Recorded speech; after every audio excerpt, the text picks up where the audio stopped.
Hey, welcome everybody, and to another episode of Your Nutrition. And today we're talking about missed opportunities. Uh, and my name is John E.K., and I'm the host of this podcast. And joining me again today is Mr. Craig Gordon. And he has, I see you've got a lot of written materials about the topic, but the topic is important because missed opportunities are, I mean, everybody misses an opportunity. Say you got a meeting in a hurry, you miss a lunch. That's a missed opportunity to an extent, because you're not ready to have a quick, uh, nutritious pick me up, So, but let me just throw it to you, Craig, and tell me a little bit about what you think about these missed opportunities in every day. Well, missed opportunities, and by the way, hello everybody. Um, there's so many opportunities to inspire, to motivate, to incentivize, to help people implement measurable little increments of health. It's all your body is the great scorekeeper. It remembers everything, good and bad, on a cellular level. So if we make even small efforts to drink more water, for instance, instead of drink a soda or a soda, I call them, Hmm. that's a big deal. Okay, one hydrates your body, one actually puts your body in sugar shock. Same thing with juice. So if you're going to feed the kids juice, you want to cut it 5 or 10 to 1 water Right. to juice. Yeah. Just a little bit of flavor, that's fine. The kids won't even know it. They'll get used to it. They're way better behaved. Right. Which is the whole point, their behavior. I think there's too much sugar in soft drinks. Ah, The way they cut, I mean, they can easily be cut in half. But the thing is, I think it's intentional that there's so much sugar in it because it's trying to get you hooked. well, the addiction factor with sugar is off the chart. And if you have it today at 3 o'clock, guess what you're craving tomorrow at 3 o'clock? Yep. And then most of us are under some kind of pressure to perform, to do this, to do that, physically, mentally, spiritually, whatever it might be. And thinking deep, clear thoughts and being physical takes a lot of energy. Mm. Now, if you don't get it from a natural source slowly, you're going to get it from, a poor source too late. One of my signs says, "Don't wait till you're so hungry you want to break a window." Then you eat too much, you make bad choices, and the vicious cycle continues. Hmm. And we can do better. We need to make nutrition a priority. Right. Right. So let's talk about like an adult, like a scenario that I was referring to is like it's around noontime when you usually have a lunch, but all of a sudden you're called into an emergency meeting, or something's come up to get in the way of your normal lunch hour, and the hunger hits. And so if you don't get to eat afterwards, you're going to be like, I can eat pizza, you know. But what can you do in the moment to get you over the hump, to feed your hunger there, that would be quick and nutritious and portable and easy? Well, for instance, I keep nuts in my car or my truck all the time. So I'd have raw almonds, I'd have walnuts, I'd have wasabi peas that have just a little bit of sugar in them, but they're spicy, they're good, Hmm. they taste good. Yeah. So you mix the nuts together with one another. Try to get raw nuts because then you get more food value, which is part of the point. Yeah. And you want to look at your body, the great scorekeeper, um, as something that's really important. And whatever you do for your body, you do for your brain. Hmm. So then you're going to make better decisions, and you're going to be more aware, and you're going to be more, careful and considerate of your nutritional needs. And know that like if you don't eat breakfast, that's going to be a problem at 10:30 or 11 o'clock in the morning. Yeah. And then you're not going to be thinking as clearly and as productive. And how do kids learn on some of the stuff they eat for breakfast? Right. It's like you got to be kidding me. Yeah. It's all sugar. And we're Really. trying to help these kids get an education and they're eating, half garbage. Yeah. Yeah. And it's just terrible. In fact, it's worse than just garbage. It's poisonous, some of it, Yeah. because it's so full of chemicals and processing and this, that, and the other thing. And we're asking them to work hard and think clearly and be physical and, forget about it. Yeah. I remember as a kid when they would advertise cereal on the TV, they'd always have this thing like niacin enriched, Yeah. or it's fortified. Like they add extra vitamins to the cereal, so it's really healthy for you. But nowadays, if you look at the sugar, the amount of sugar, but also now we have some cereals that have red, green, blue dyes in it. The colorful cereals attract the kids and stuff like that. It goes on and on, and they're not even going to be able to get most of those out for another year or two. Yeah, yeah. So this is we don't have 50 years to figure this out. Right. If you could, as an individual and as a family member, make some strides toward eating cleaner, healthier, simple food, and God forbid you cook it, and you have what you want, and you can do that, do a lot better nutritionally for a lot less money if you're willing to cook. And everybody seems to have that backwards. Yeah.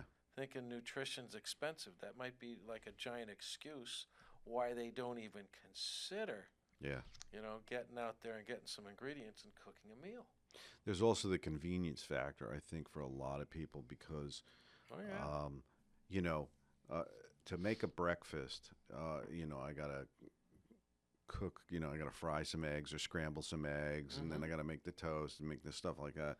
And, a lot of people don't even cook. So it's like if they can pop something into the microwave, wait 1 minute, and they have their breakfast. And so, but, to cook a poached egg in the microwave I think it takes under a minute to tell you. Yeah. It's so easy. I mean, I've recently gotten into that and tried different things, and I never realized it was so easy. Well, if you use real butter, we need good fat in our systems. Yeah. Real butter, not really high heat. Scramble some eggs. I put, this morning I had onions and I had a little green apple. And I cooked that a little bit first. Scrambled up 3 eggs with some unsweetened almond milk. Then I cooked that, put some spices in there, and it was really good. And I have 1 slice of bread, a seeded sourdough European bread from Trader Joe's. And it's delicious. It comes like a little brick. You get 9 slices. Yeah, I've seen those. Yeah. And it's delicious bread. Yeah. And you put it in the fry pan and you cook it. I cook it with a fry pan. Right now I don't even have a toaster. And just cook it in there. Yeah. Put the eggs on it. Eat the eggs. Happy camper. Very good. Tasty. Spices. All that stuff. Sometimes I cook my scrambled eggs in olive oil. And then I'll spice it up with a little tomato and maybe basil. Well, olive oil is great for you, but it tends to not be the best thing to cook with, especially at high heat. Yeah, that's why you have to use the. You put it on after, if you can. Yeah. And butter is better to cook with. Sometimes coconut oil might be okay, but not great. But these things cold and after the fact are better for you. Yeah. Make your own salad dressing. Simple. Yeah. You don't need to add sugar. Or xanthan gum. And all these things add up. 3 grams here, 10 grams there, 30 grams there, 20 grams here throughout the day, and you've eaten yourself a 1/4 pound of sugar. Yeah. Men shouldn't have more than 8 grams in a day. Some people say it's 25. I don't think so. Yeah. You don't need it. There's carbohydrate out there. We're looking for fiber. We're looking to be healthy and lots of water. So how can young people in particular take advantage or find the opportunities to correct the missed opportunities?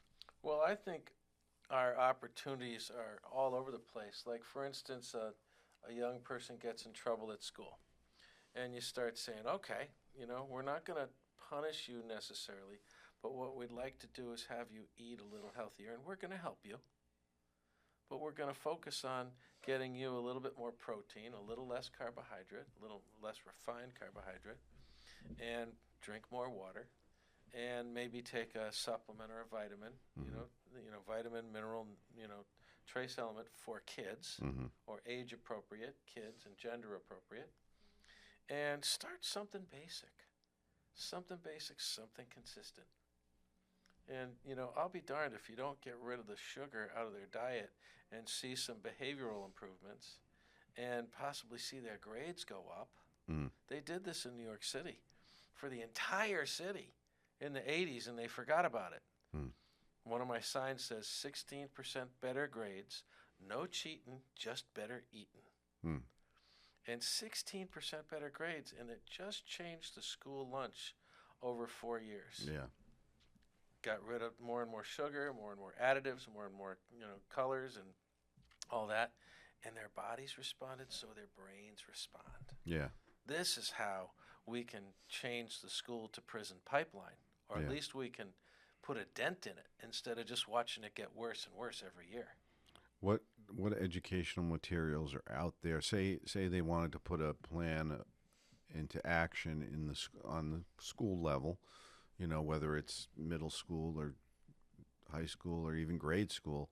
I mean, what's available to the schools for creating plans and well, there's probably curriculums, I guess. There's probably and actual menus, and what do those menus include? And there's probably a whole bunch more help on that than you think. And I really like some of the work dietitians do, but a lot of the stuff they do is inadequate.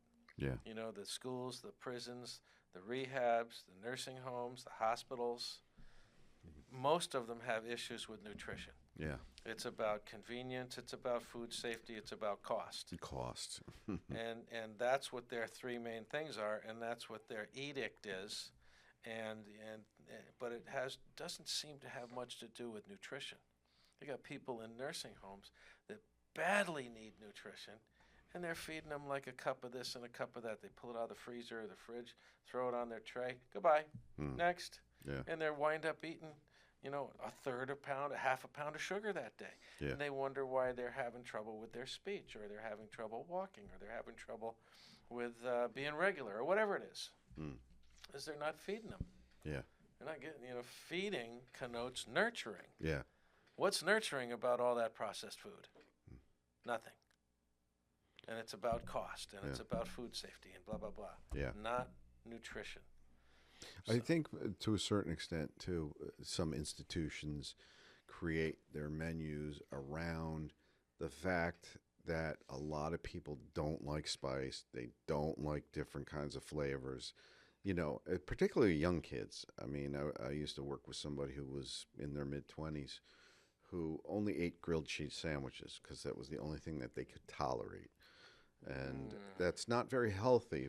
Not at but all. There are a lot of people out there, and I know, like if I go out to a restaurant, I went to an Indian restaurant last weekend, and they were asking, do you like it not spicy, medium spicy, or very spicy? Right. And a lot of people think that, like, even if it's not spicy, they're like, oh, it's too spicy, because there's a lot of spices in Indian food. It doesn't all have to be hot spices. Right. But that's what makes food good for me, just the variety of flavors. But I find that there are a lot of people can't tolerate, they just don't like flavor. Well, I think that a lot of people have been eating and gotten used to eating kind of dead processed food. So there isn't a lot of flavor. And then a lot of people have been sensitized over years toward sugar. They like sweet. Right. Yeah, that's the They number like one. that, we got to have sweet. And, even ketchup, a lot of sugar. Yeah. And then mayonnaise has sugar in it. And then, this constant barrage of dairy products, like the cheese and the cheese sandwiches, the grilled cheese sandwiches. That winds up being, white bread. Who knows what kind of cheese? It's almost like eating mac and cheese. Right. It's sugar and frankenfat. Right. And it's cooked. Yeah. So, does that necessarily make it better and make it taste better? It's hot, it melted, blah, blah, blah, blah. But is it good for you? Probably not. Nope. No. And that's a staple for how many households and how many kids? Yeah. My friend was in a town hall looking for, getting information on land things and all that years and years ago in the 80s. And this woman's all upset. And she says, "What's going on?" And she said, "My 6-year-old daughter has stomach cancer." Mm. 6 years old in the 80s. And of course he says, "Well, why is that?" And she talked to a half a dozen doctors, and it turns out to be her steady diet of hot dogs. Oh, yeah. And we're just going into hot dog Yeah. and hamburger season. And, and all the, who knows what they put in hot dogs. Yeah. It's a lot of waste, from a butcher shop, these industrial butchers. Yeah. And they pile it in there, they spice it up, they do this, they do that, they put it in a casing, and away it goes. Right. It costs them 5 cents and they sell it for 50 cents. Right. They don't care. It's Right. about the money. Yeah. Same thing with chicken. A lot of the chicken people eat are no more than 6 or 7 weeks old, from egg to your plate. Yeah. And they have to pump them full of antibiotic, penicillin, hormone, and steroid because they're very sick. They want to keep them alive long enough to fatten up to be worth slaughtering, and then hammer it in a refrigerated truck to the nearest supermarket, and there you go. Yeah. They definitely pump chickens up with a lot of They do. antibiotics and a Turkey's not much better. It's still poultry. Yeah. If I eat turkey, I try to eat drumsticks and thighs, because they have 3 times the food value of the breast meat. Mm. So at least get something out of it. Yeah. And try to make sure you cook it thoroughly. Yeah.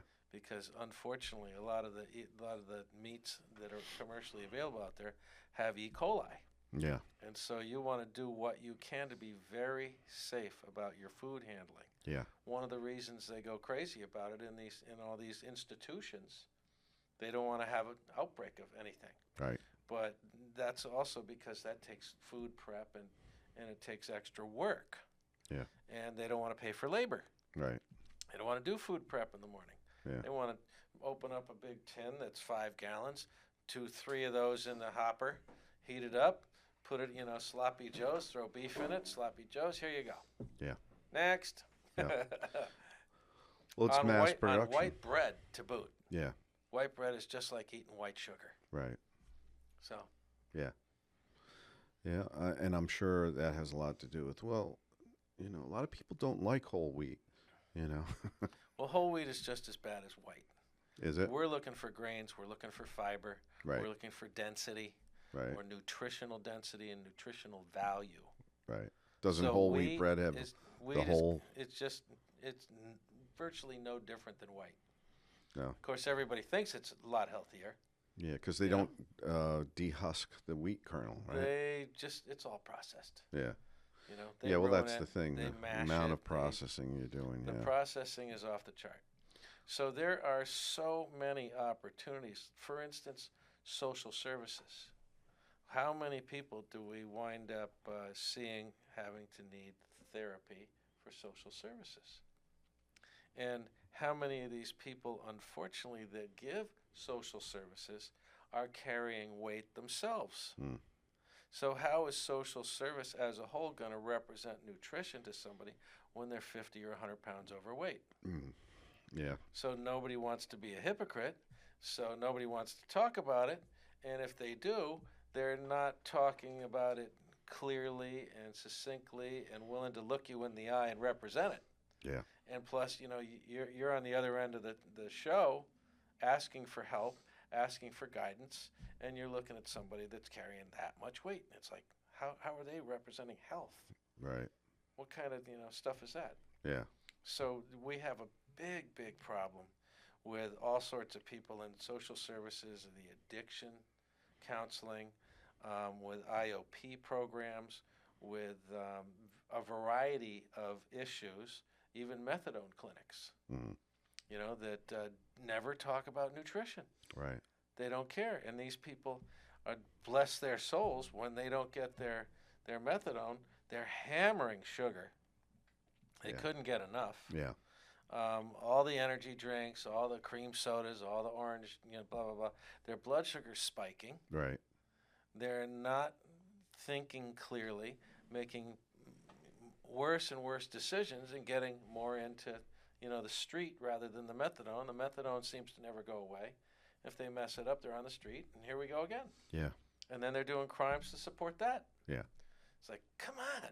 Yeah. When is social service going to prioritize the opportunity of health consistently? Right. When are we going to ask people to step up and say, hey, we're going to give you services of all sorts and stipends, actual money, and we're going to give you bags of groceries, but they have to have healthy stuff in the bags. Right. I mean, it can't just be carbs. It can't be just sugar, carbs, and cans and processed this and that they got for free. Right. And filling up cubic inches in your stomach with garbage. Right. That whole area of recovery, for people that are either on methadone or in some other form of recovery, whether it's, an addictive situation or even like a physical therapy after a car accident, something like that, nutrition is really key to your recovery. It's health starts with heal. Yeah. That's how you spell health, H-E-A-L, heal. So how are you going to recover? And you're going to, nurture your body back to a better condition without eating well and getting fresh air and doing your therapy like you're supposed to. Yeah. And listening to the doctors when they have specialties and you need their help. Yeah. I have a question for you regarding certain types of food. So what about some of the vegetarian foods are pretty processed as well, like tofu and tempeh and things like that. They run them through the similar processing methods as, like, maybe they don't add chemicals, but is there like a good and a bad for, say, vegetarian food or Well, those are proteins where start with a soybean. Mm-hmm. And they boil it and they extract it and manipulate it and wind up with tofu and tempeh, which actually aren't that bad for you. Right, a lot of vegetarians and health enthusiasts eat that stuff. Well, they're not adding a lot of chemicals in the processing. Right. So that's a good thing. It's just soybeans. Right. It's been processed a little and winds up being a lot better than a lot of the other stuff out there. Yeah. That you could fill. You think of your stomach as a fist size or a little bigger area that you want to try to fill up with something decent. Right. Or, God forbid, something really healthy. Right. So instead of the opposite, and then you pay for that. You pay, and you don't even know you're paying for it with isms and problems and behavior and energy and moods and everything else. Yeah. Yeah. I think there's a certain amount of also you have to have a certain amount of balance in the diet. Mm-hmm. It can't be like, well, I'm on this, like these keto diets where people don't, I think you don't have any carbohydrates. And it's great for losing weight for like 4 to 6 weeks or something like that. But I don't think you can really prolong a keto diet for a long period of time because I think your body needs carbs at a certain point. You don't need too many, but you need to have a balance and not be so over. I mean, I may be wrong about that. With keto, I tried the keto diet one time, but after about a month, I was like, okay, I'm done with this. I can't do this anymore. Well, there's a big difference between complex carbs and refined carbs. So the refined are typically the processed. They're packaged, they're served to you at a restaurant, blah, blah, blah, blah. Mm-hmm. And they're already kind of, changed, processed, tainted with chemicals and so forth. And then there's complex carbs that break down more slowly and have fiber in them. Mm-hmm. Like you're eating an orange rather than drinking the juice. Mm-hmm. The juice is going to put your body in a low level of sugar shock. Mm-hmm. Your blood sugar is going to go way up. Then your body's going to say, that's not good. Put insulin in there, then it's going to drop below where it started, and you're looking for more orange juice, an hour later. Right. And you're starting to lose your energy. instead of eating the orange that has the fiber. Yeah. Slows down the absorption. You don't get the blood sugar spike or as much, and your body can handle it. So, that's green apples that, are better than really sweet apples, I think. Bananas are good, but you want to do it when the stem is yellow or a tiny bit green, not all brown. Right. Because it's too ripe. Yes. It's too sweet. It's too sweet, yeah. So, I was reading an article yesterday about bananas and the amount of potassium they have. It is like one of the highest fruits or vegetables. Then they had a list of things that are high in potassium, and potatoes have a lot of potassium in them, and that's really, it's really a good, what do they call it? It's a staple. Yeah, it's not a vitamin, but it's it's a nutrient. Nutrient, yeah. It's a vitamin, or it's a mineral, and it's good for so many things. Potassium is good for a lot of different things, and I think having a banana a day is fine, and just have it where it's not so ripe. Blood pressure. That's what the article was about. It was about like when you're trying to maintain your blood pressure, you need a lot of potassium. So you could take a banana and cut it in half, eat some in the morning, some in the afternoon. And you can always take supplements for that. Yep. And then you can do a variety of things to help yourself get more minerals. I call them minerals because these affect our brains. And, and there's so much that could be done that isn't being done with nutrition. So these opportunities are everywhere. And, and for instance, you do a blood glucose or an A1C on someone who committed a crime recently. And you see where they're, and they're usually either pre-diabetic or diabetic half the time, and they don't know it. Right. And they're binging on sugar. And their blood sugar is going up and down, and so goes their moods, hyper depressed, hurry up, wait, happy, sad. And, it's kind of like someone's poking you with a stick all day long. And these things are tough to take. Yeah. And then you get miserable, you get antsy, you get tired, you get, hangry, as the kids call it. Yeah. And who knows what they're going to do or say next. Right. And they burn their bridges, and they get in trouble, and they think it's normal. It's not normal. Right. If they took care of themselves. Who in, Department of Corrections and court support services and the judges and the lawyers and the social workers is really hitting nutrition as an answer and a solution to poor behavior? Hardly anybody. And I've been up and down the state for 40 years looking for advocates, and they're almost impossible to find. Yeah. Somebody that will take this seriously. Well, that might be changing recently with all that's been going on with RFK Jr. and how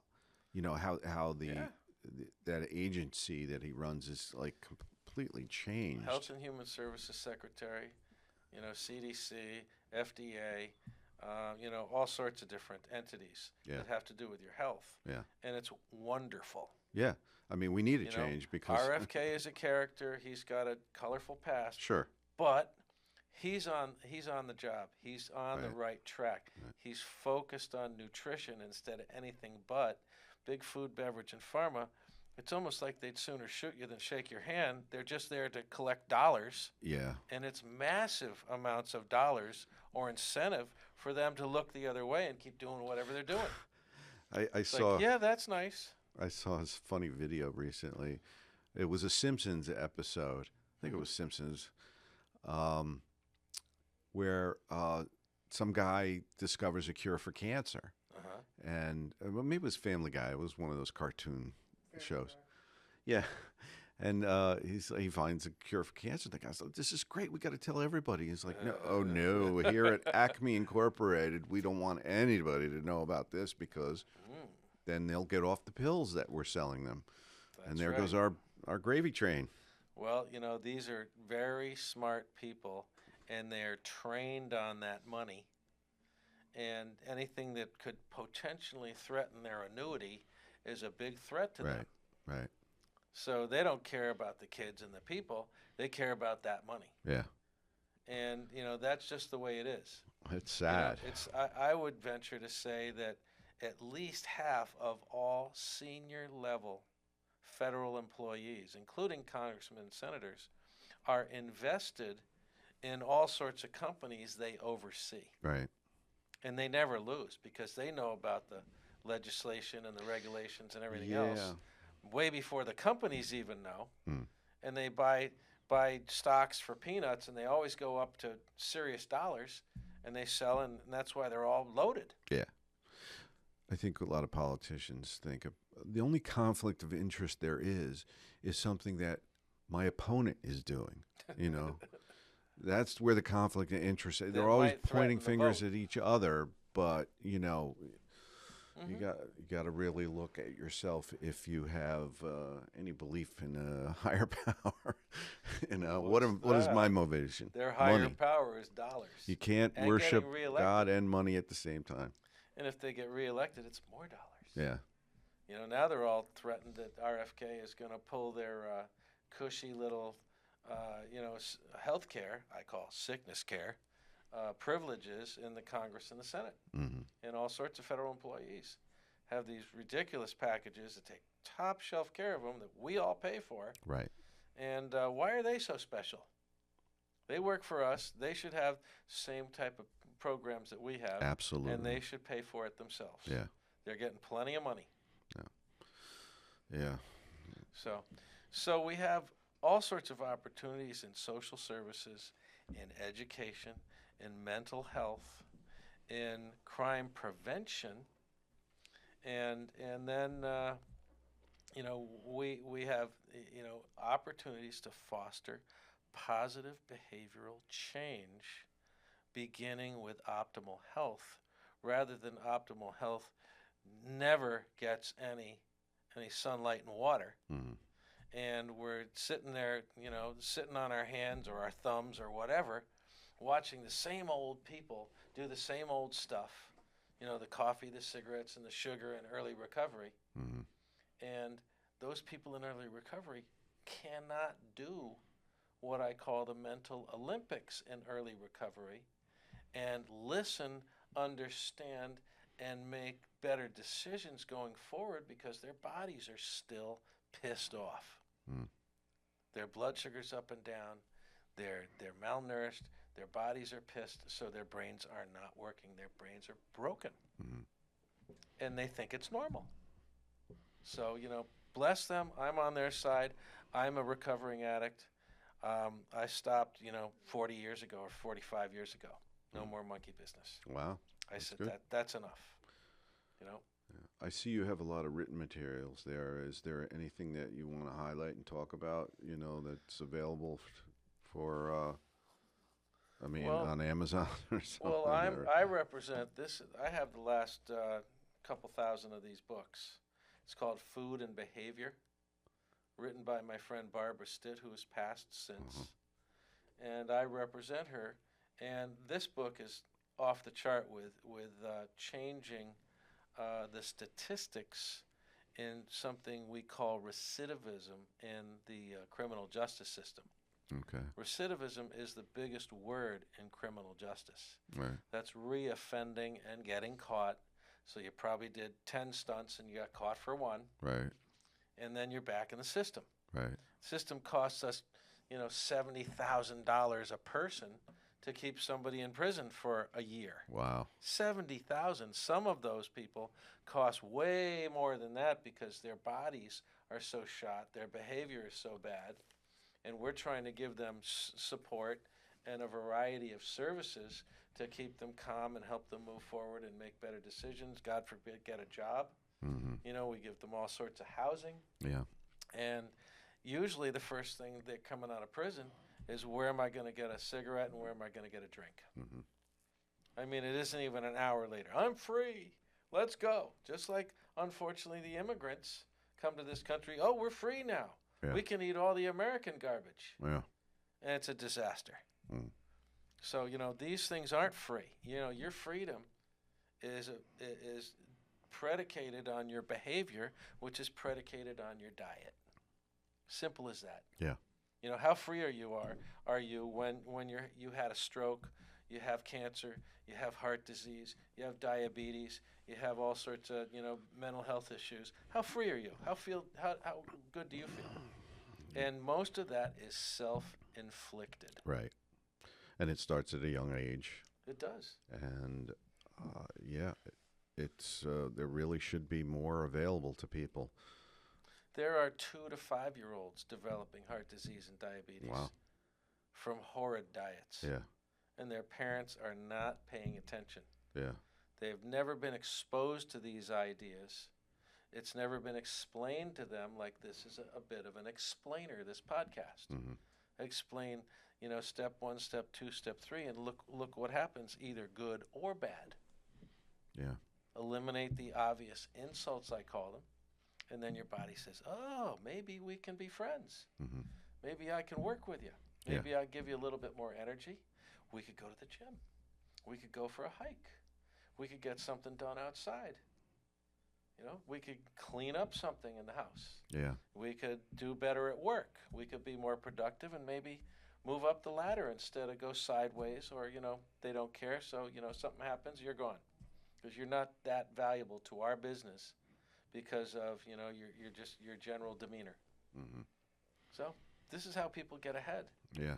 They eat healthy, they exercise, they eliminate the obvious insults, the coffee, the sugar, the cigarettes, the booze, the drugs, and stay clean and stay healthy. So I've mentioned this in the last episode, but I want to bring this up again because it's an important point. Is sometimes some people say, well, I live in a food desert. There is really no good, healthy food where I am. That's right. And what do you say to people that,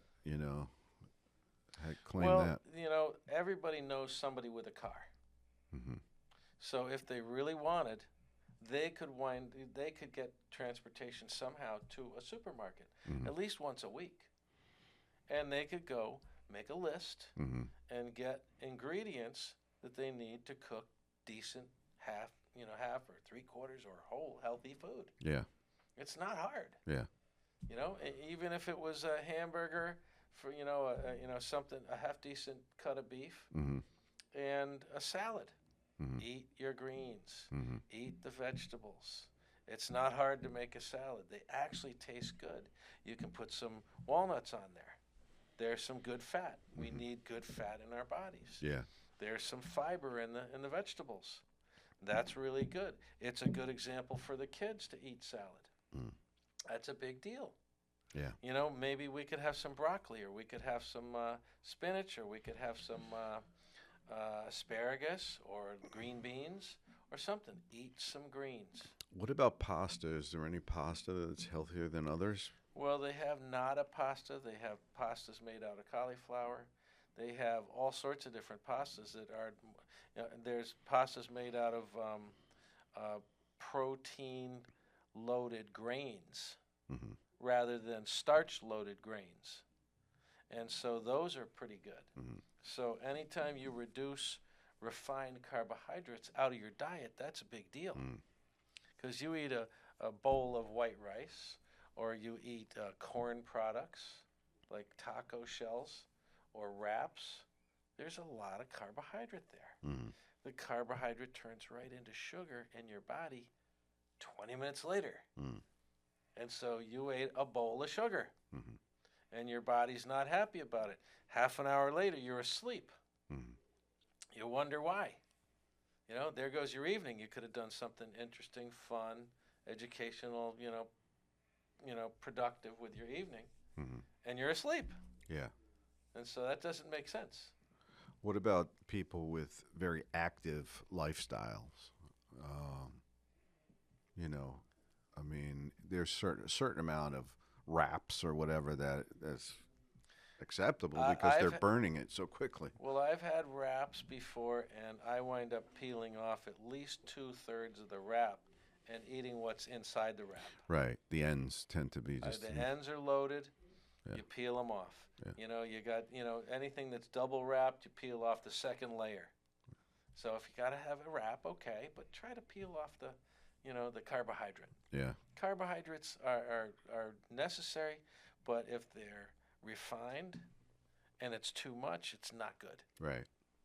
Okay, have a little bit. Yeah. You know, you want to taste some cake, candy, cookie, dessert. Have a couple bites. Don't have a big piece of something, Right. because then you're eating 50 grams of sugar. Yeah. The calories in something like that is just like Well, it's sugar shock. really a lot. Yeah. Your body goes into sugar shock. Yeah. You piss off your delicate immune system and your endocrine system and everything when you eat a lot of sugar, when you drink it or eat it. Yeah. Are there any vitamins or supplements that can counter There's sugar overload? there's cinnamon capsules. There's turmeric capsules. There's all sorts of spices that are really good for you Yeah. that help with sugar. There's a bunch of different things you can take. Yeah. So you know you have to look for it. You have to learn. You have to But, educate can yourself. it You have to care. Yeah. You have to care about yourself. You know, some self-esteem, some respect and ethics for your own body. Yeah. Yeah. This isn't that tricky. Yeah. I think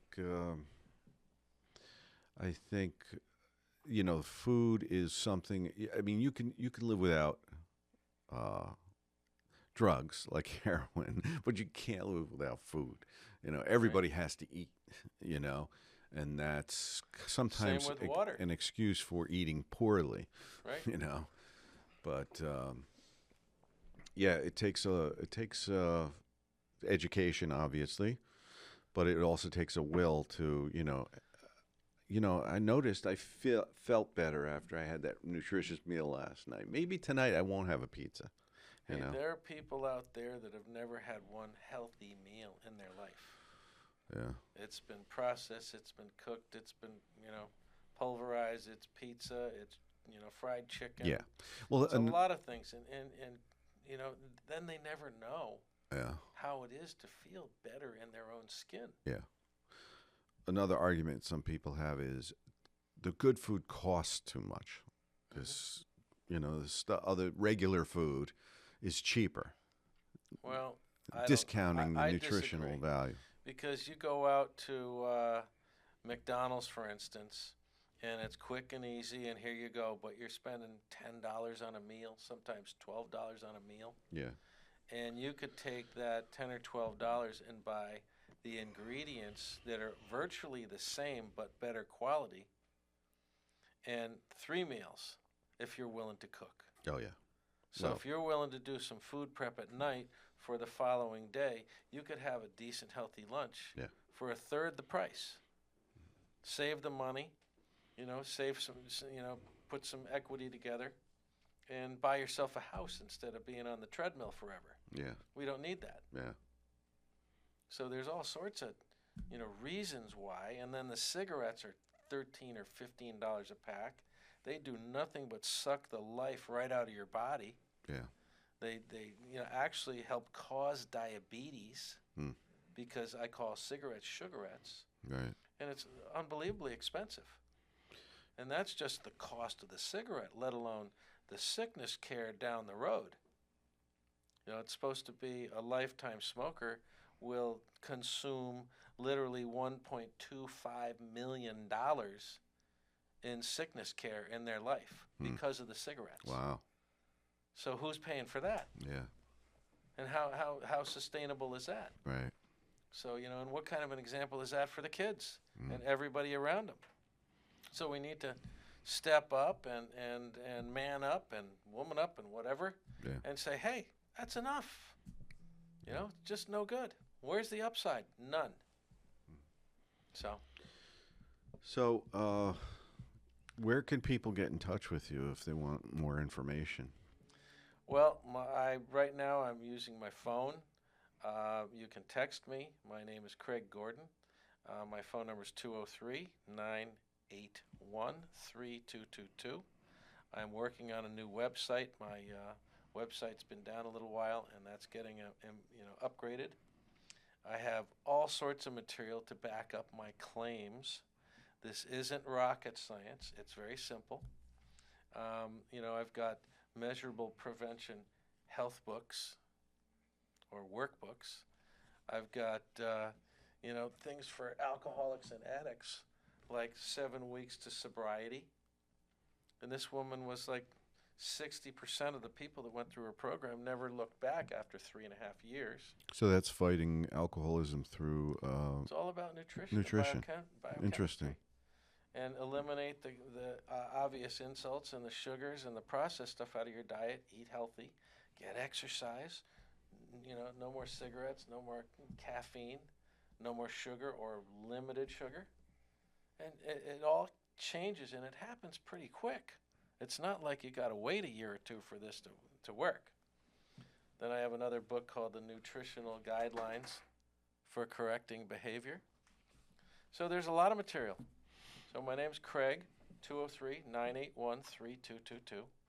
And, my kind friend John, who, offers me studio space. I very much appreciate it, Soundview Studios.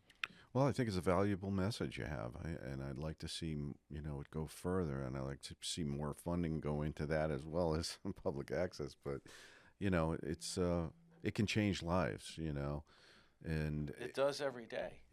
People need to be educated and realize it's not the end of the world, or it's not that difficult. No. Because we're going into the summer months when farmers markets are everywhere, and the stuff. I mean, I always like to go around and find something that I haven't, you've never found seen before. Well, how do I cook a fiddlehead? I've never had that before, and they'll tell you. The farmers will tell you and help you. You can go foraging and get them yourself for free. That's true. You can go out to state parks. Yeah. You go to Hammonasset. You go to all sorts of state parks and go in the woods if you know what you're looking for. Connecticut is, there's morel mushrooms in some of the woods in Connecticut, and that's what I've been looking at in the last year or so. There's all sorts of great stuff out there. If you get educated, it's fun, Vegucated. So, okay, well, I think we're about out of time here, but it sounds like a plan. Thank you for coming, and we'll have you back again, and we'll talk There are about other topics. many opportunities for us to move the peanut forward in the right direction. Let's do it together. Sounds good. Thank you, Craig. Good luck. And thanks, everybody, for tuning in, and we'll see you next time.